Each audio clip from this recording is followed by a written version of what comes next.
I am the last leaf on a very old tree. Everyone I grew up with is gone.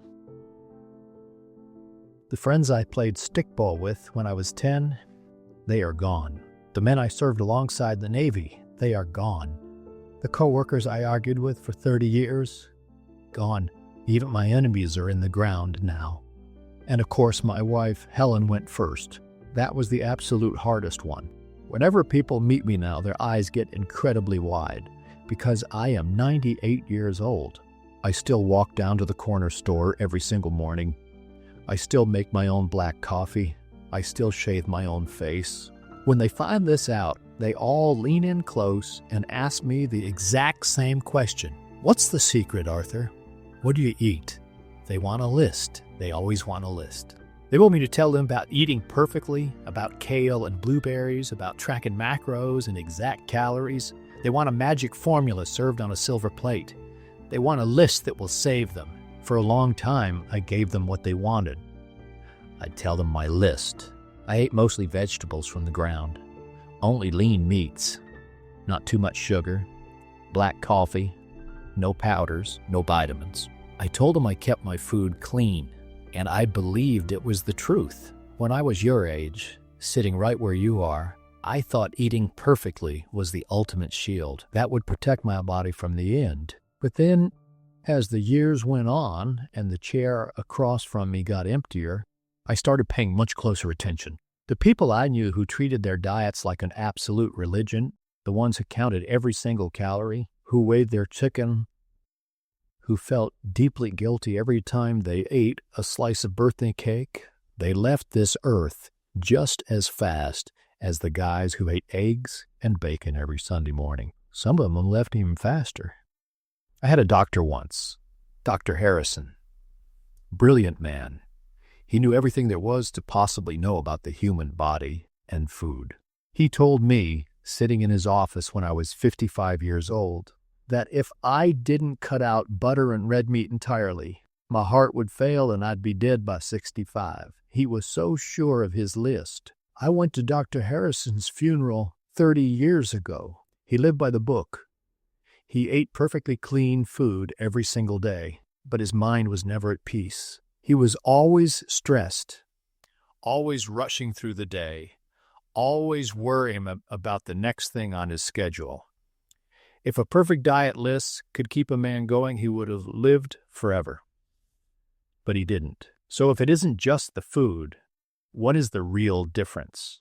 I've had a lot of quiet mornings in this chair to think about that very question. And the answer didn't come from a medical journal. It came from a Tuesday afternoon, a few months after I finally retired. When you work for 50 years, your job tells you exactly where to be. It gives your day a shape. You wake up, you go to work, you come home. When I retired, that entire shape vanished overnight. For the first 3 months, I just sat. I would wake up in the morning, drink my coffee, and sit down in my armchair. 1 month passed. Same routine. 2 months passed. The exact same thing. I would just sit in that chair and wait. If you have no purpose waiting for you the next morning, all you are doing is waiting to die. And your body is remarkably smart. If your body senses that you are just sitting around waiting to go, it will pack your bags for you. One afternoon, Helen walked past me. She stopped, looked at me sitting there in the chair, and she didn't look happy. She said, "Arthur, you survived an entire war, but you are letting this armchair kill you. Find something to do, or I am putting you to work." She wasn't joking. I stood up. I walked out of the house in the backyard. We had a small fence that had been leaning sideways for about 5 years. I didn't know the first thing about carpentry, but I found my old rusted toolbox. I spent 4 hours trying to fix that fence. I smashed my thumb with a hammer. I got splinters in my hands. I was sweating right through my shirt, and when I came back inside that evening, I was alive again. That was the secret. That was the exact moment I realized what actually keeps a human being going for 98 years. It is not having the perfect resting heart rate. It is not eating a perfectly clean meal every day. It is having a concrete reason to get out of the chair in the morning. A purpose have to be saving the world. It doesn't have to be leaving a grand legacy behind. It just has to be something that genuinely needs you. For me, it started with that broken fence. Then it became a garden.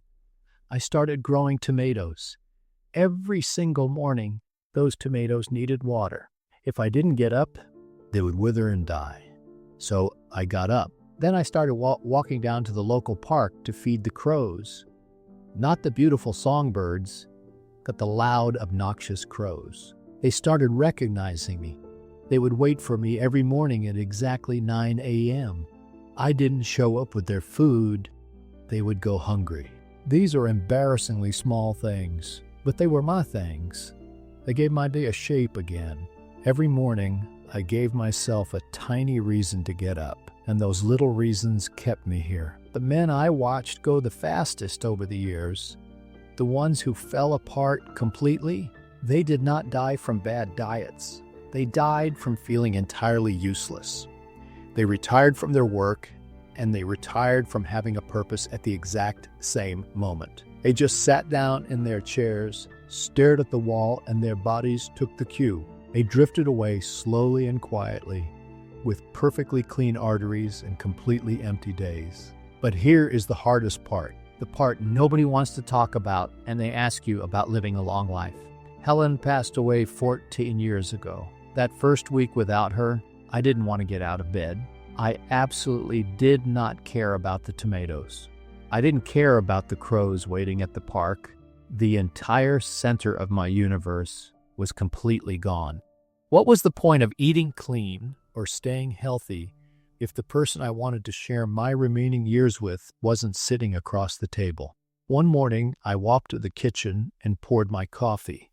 Out of pure 60-year habit, I poured a second cup. I put it on the table where she used to sit every day, and I pulled up my chair. I sat there and stared at those 2 cups for a very long time. I couldn't drink mine, but I didn't pour hers out either. I just let the coffee go cold. The light in the kitchen slowly changed. An hour passed, maybe 2 hours. And at some point, sitting there, I realized I was still breathing. I was still sitting. I was still here. And the day wasn't going to wait for me. The hours were going to keep moving, whether I moved with them or not. I realized I had a profound choice to make. I could stay sitting in that chair and let my bags, or I could get up. I chose to get up. Not because I was happy, but because the hours were going to pass anyway. I went outside. I watered the tomatoes. I felt the warm morning sun on the back of my neck. I came back inside and called my grandson. We didn't say anything particularly deep. We just talked about baseball for 15 minutes. Somewhere in that utterly ordinary, quiet, agonizing day, I found a small reason to keep breathing. The days are not just stepping stones to get to the weekend or to retirement or to the end of your life. The days are the whole entire thing. You can write down my diet list if it makes you feel safe. Keep your food clean, move your body, avoid the garbage when you can. It all matters, but it is only one tiny piece of a much larger puzzle.